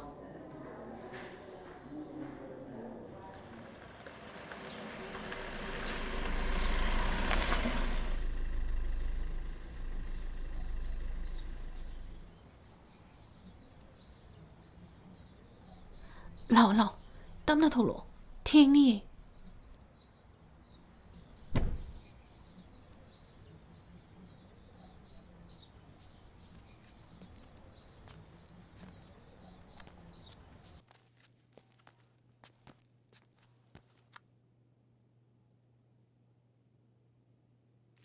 ꯅꯣꯏ ꯄꯥꯕꯨꯡꯒꯤ ꯃꯇꯧꯗꯨ ꯎꯔꯦꯗꯅ ꯁꯦ ꯌꯦꯡꯉꯣꯏ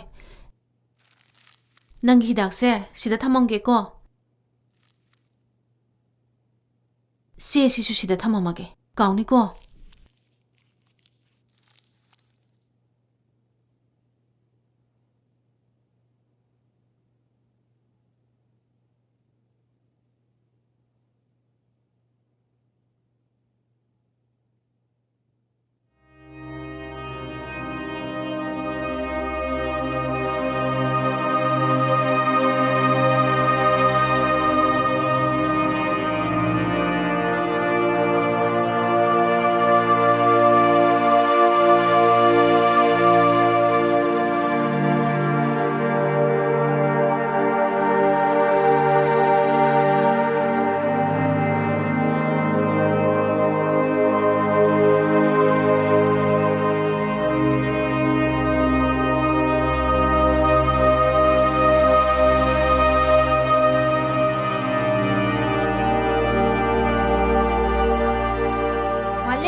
Malim! Mama! ꯕꯦꯝꯕꯦꯝ Mama! Cycle ꯊꯤꯜꯂꯛꯏꯔꯣ Malimꯒꯤ ꯁꯥꯏꯀꯜꯁꯦ ꯄꯤꯔꯝꯒꯦ ꯇꯧꯕꯅꯦ. ꯂꯥꯛꯑꯣ ꯆꯥꯒ ꯊꯛꯎꯒꯤꯁꯤ ꯉꯥꯛꯇꯪ ꯆꯪꯉꯨꯁꯤ ꯂꯥꯛꯑꯣ ꯌꯥꯔꯅꯤ ꯃꯥ ꯑꯩ ꯇꯨꯏꯁꯟ ꯆꯠꯇꯣꯏꯅꯦ. ꯑꯣ ꯐꯔꯦ ꯑꯗꯨꯗꯤ ꯆꯠꯂꯣ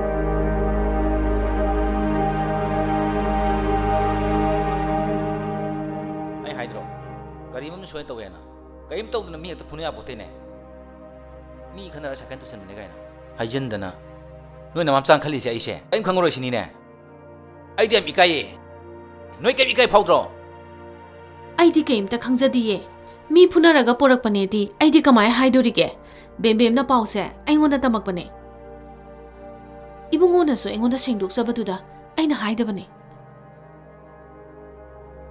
미 푸너라 생독자바이시네 그래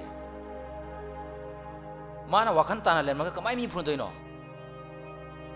낭나 숨까 독도를 내려가 앙앙시 낭 망할라게 하브라바 마파나 망하닝데나 하라디 마파나 오이나 와칼 따나바 앙앙시가 파자나 와리 사비베 야드라 아잉원다 숨 인도이시부 나때 마파낭보 앙앙시가 네타나 와리 사비베 야우크라바 ꯑꯩꯈꯣꯏꯅ ꯃꯥꯏ ꯀꯩ ꯋꯥꯠꯍꯟꯒꯦ ꯍꯥꯏꯌꯨꯅꯦ ꯑꯃꯨꯛꯇ ꯀꯩ ꯋꯥꯠꯍꯟꯒꯦꯕ matam moy pabungnane matam piba wathankhre mapagi su matam piba haibado maru oidro pamdaba nungaitaba khakta haiba natana mapana na sa sibu nomata nuksina wari sabibe yaukhrabo 마가 불리면 많아 싱도 이마 아빠문가나 보인다 미징도 아두가 본다나 호나바이니 아이부 ngasi 미 푸네 야나 선토이비지 아이는 좀 더박 찾자보다 모인 람비 탈락보니 아이는 푸나게나 푸나바나데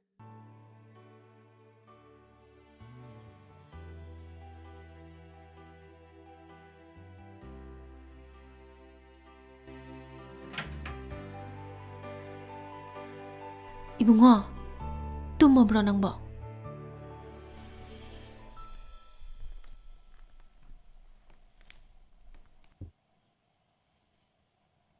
nungaitaba kaimta tawrunase ima lairisidi tumako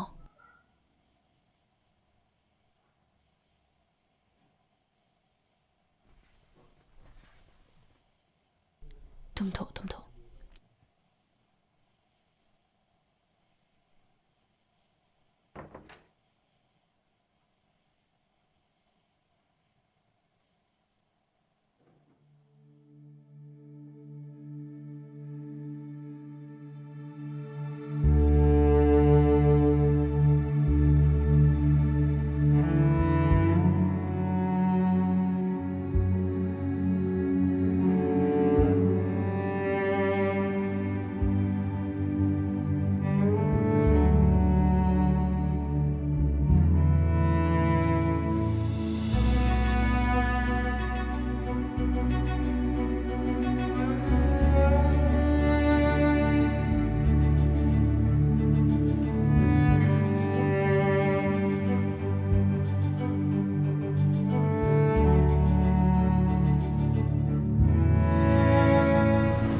ꯕꯦꯝ ꯅꯨꯃꯤꯠꯇꯨꯒꯤ thank you ꯃꯥꯂꯦꯝ ꯑꯩꯁꯨ ꯅꯪꯅ ꯍꯥꯏꯍꯟꯅꯤꯡꯗꯕ ꯋꯥꯗꯣ ꯍꯥꯏꯈ꯭ꯔꯦ ꯁꯥꯎꯅꯨꯀꯣ ꯑꯩꯉꯣꯟꯗ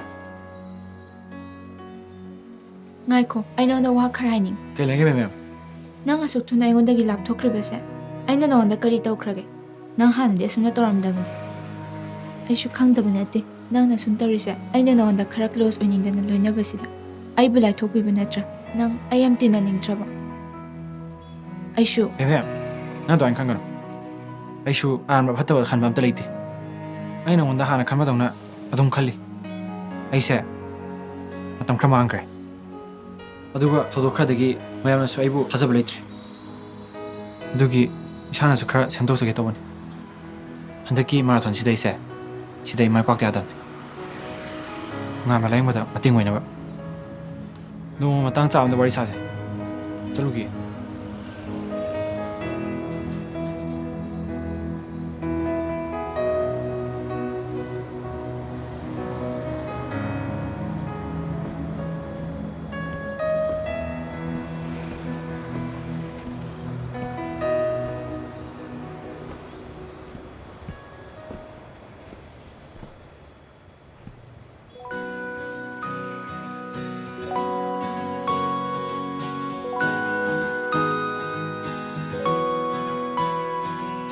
Nakin thagisu yening thalei kalin thagisu nongju thalei kapliba na nawasu mamana them khare nausumi sei sa tuna sina kon khare aigi hangla tia thamoi se nangna karam kan mensin bidauri ba charangla aigi yom chakla thamoi se nangna karam kan themjin bidauri ba yening thagun nongju thagun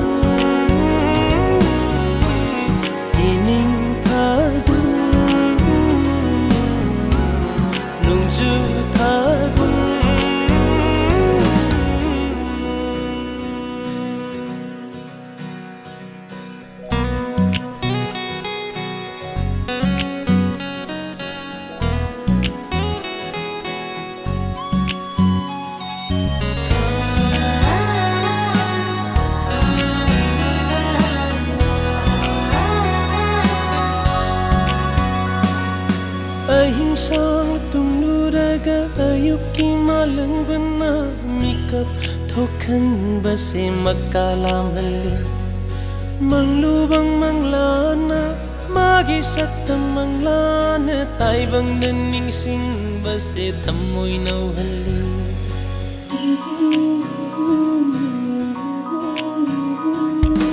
ahing sang tumluraga ayuki malang bana mikap se makalam halli manglubang manglana magi saktam manglana taibang ganing sin base tamoy nau halli aigi mangliba manglan tamoy se nangna karam kan mikap thokan dauri ba charang aigi yom chakla tamoy se nangna karam kan yening thagun nongju thagun yening thagun nongju thagun nakin thagisu yening thalei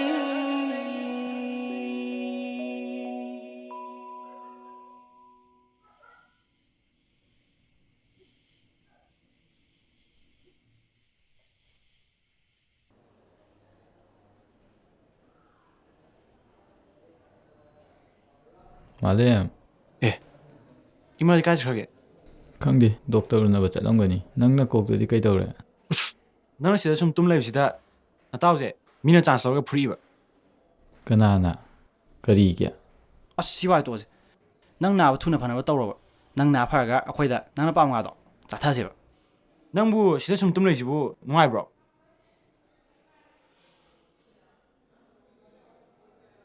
ꯑꯩꯅ ꯍꯦꯟꯅ ꯂꯩꯅꯤꯡꯗꯦꯗꯤ ꯏꯇꯥꯎ ꯑꯩꯁꯨ ꯌꯥꯝꯅ ꯋꯥꯔꯦ ꯁꯦ ꯌꯥꯝ ꯀꯨꯏꯅ ꯋꯥꯔꯣꯏꯁꯦ ꯅꯪ ꯅꯥꯕ ꯍꯦꯛ ꯐꯕꯒꯅꯦ ꯏꯕꯥꯅꯤ ꯐꯖꯕ ꯃꯐꯝꯗ ꯀꯣꯏꯊꯧꯁꯤ ꯏꯇꯥꯎ ꯀꯩꯗꯧꯔꯒꯦ ꯏꯇꯥꯎ ꯏꯇꯥꯎꯅ ꯃꯇꯦꯡ ꯄꯥꯡꯕꯤꯕꯁꯦ ꯑꯩ ꯁꯤꯔꯐꯥꯎ ꯁꯨꯡꯀꯥꯎ ꯀꯥꯎꯔꯔꯣꯏ ꯍꯦ ꯑꯗꯨ ꯍꯥꯏꯅ ꯐꯠꯇꯦ ꯀꯩ ꯃꯇꯦꯡꯅꯣ ꯑꯩꯈꯣꯏꯅꯤꯗꯤ ꯑꯝꯇꯅꯤ ꯁꯤꯗꯤ ꯑꯩꯒꯤ ꯊꯧꯅꯤ ꯅꯪ ꯀꯩꯝ ꯈꯜꯂꯨꯅꯣ ꯑꯩ ꯏꯃꯥ ꯀꯥꯏ ꯆꯠꯈ꯭ꯔꯒꯦ ꯑꯝꯇ ꯌꯦꯡꯉꯨꯒꯦ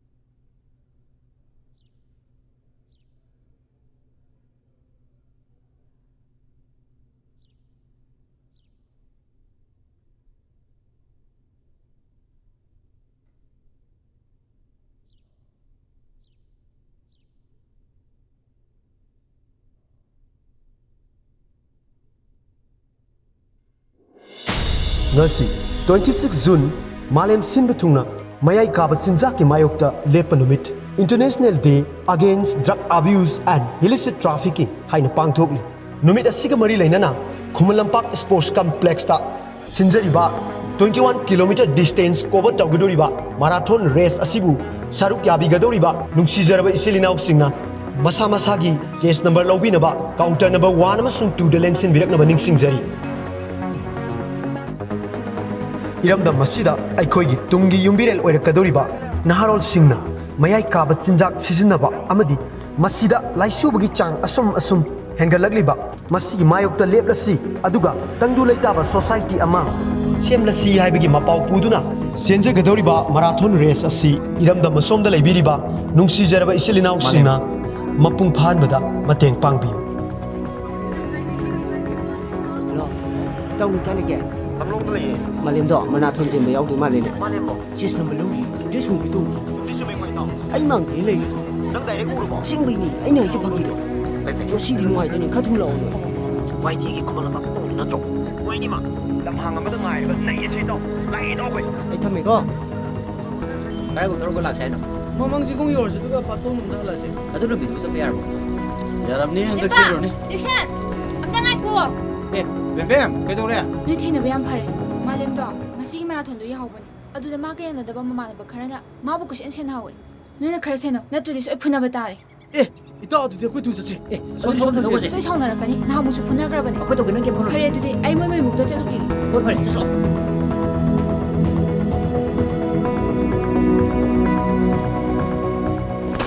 Run for a Drug Free Society haina mingthon ma marathon asi lamthana ba sem saba punamak loisinjari Let us run for a drug-free society! Hauji, marathon asi lamtha ki bulo na chelak ibalam jelo singa sibu thongna happy duna aubo khoba mamtang khubiyo Hauji, marathon asi lamtha ba khoba loina na lambi gi nak etta lebiri ba amadi lambi da chakpiri be chene na usingna khara khara matai da handok pi duna chelak ibalam jelo singa sibu thongna happy duna aubo khoba mamtang khubiyo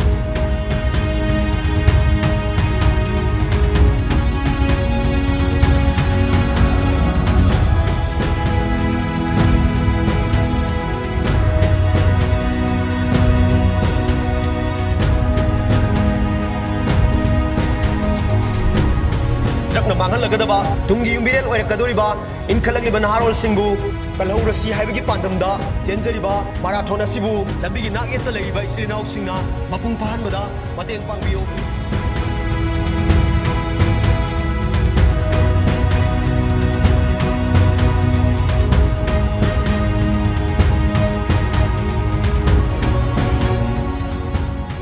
Mama Malem school home badagi yam honge madu Mana puliba mamanaba kaisu class amuk yauni amuk yaur hekta tawi aduna nong phadoksu class changaktabasu adum yawi ojana sauraga class tagi tanthokpasu yawi ai wakhalda man school hongpadagi awonba mayam lakpa mali ma hojik tinari mamanaba kaisisu ngausanaba yam yawi mana nahan phunari dusu ngausanaba mamanaba kaiduna moiga tinasi yadabagi lambi thatlaga khanaba horakpa jani malemdi khanadana phanam hotnajabane hai ado yadadana phunabane hai aduga man hojik marathon chelisisu nganbagi operation da sel yam changni hai aduna marathon asidagi mai paklaga phangapa sel aduna nganbagi operation da mating pangni hai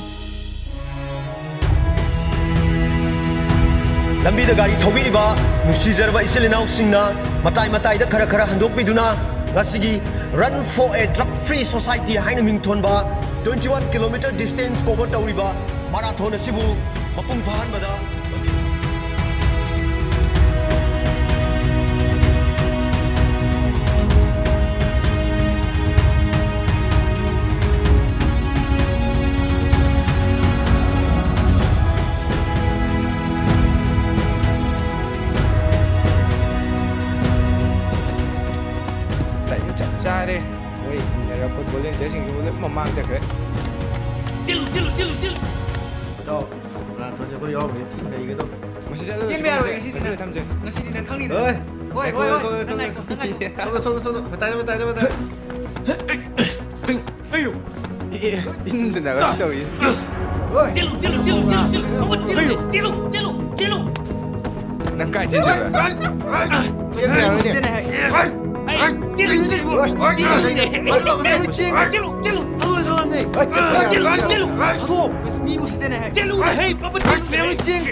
Malem, nang chukra. Chelo. Malem. Chelo. Lamje din nang thoy da biya da bani. Chelo. Kaya nunoy dise.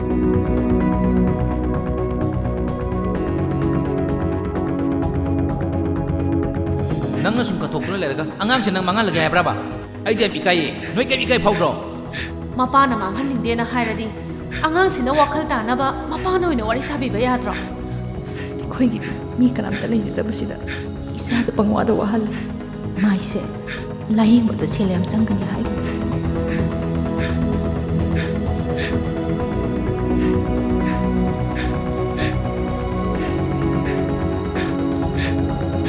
ꯆꯦꯟꯈꯠꯂꯨ ꯅꯪ ꯃꯥꯏ ꯄꯥꯛꯇꯕ ꯌꯥꯗꯕꯅꯦ ꯆꯦꯟꯈꯠꯂꯨ ꯏꯇꯥꯎ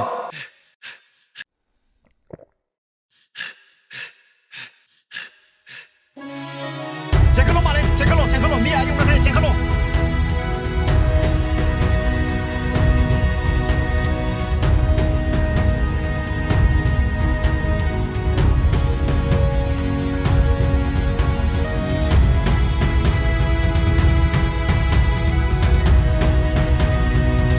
Hauzik stadium asigi ahanba gate yoksilakpaga loinana soktaba amadi hanba leitaba thaunaga loinana ngasigi lamjel asibu haubadagi loiba phawba Pantungpam yawnaba chelakliba nungsijaraba isilinausing asibu pungning thawgatpiduna harau tayamna okpiyu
이봉아, 짜양 와 봐. 험지지. 바다는 파무세. 이봉아, 시당 학도 파무세. 바다는 파무 보다우세.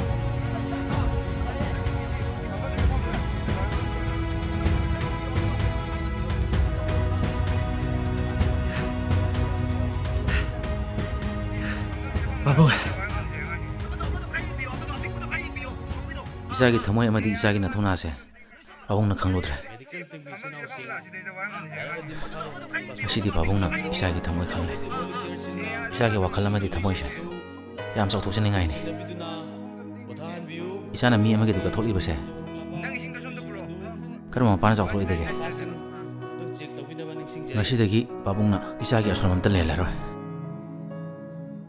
nanggi apamba ningmado pabungna loin mateng pangani isana lamjen thoidrebasu isadi mai paklabani marathon asigi makung matang takraba singi minong tam laptop sarake ahan bada kogi w ibohal maki chase number na 05 nangi na marwa ngan basu pabungna ngama mateng pangani nang kem khalono hausi nang waron pabung lisdi pabung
sang tumnuraga ayuki malang bana mikap thokan base makalam halli manglubang manglana magi satam manglana taibang daning sing base thamoy nau halli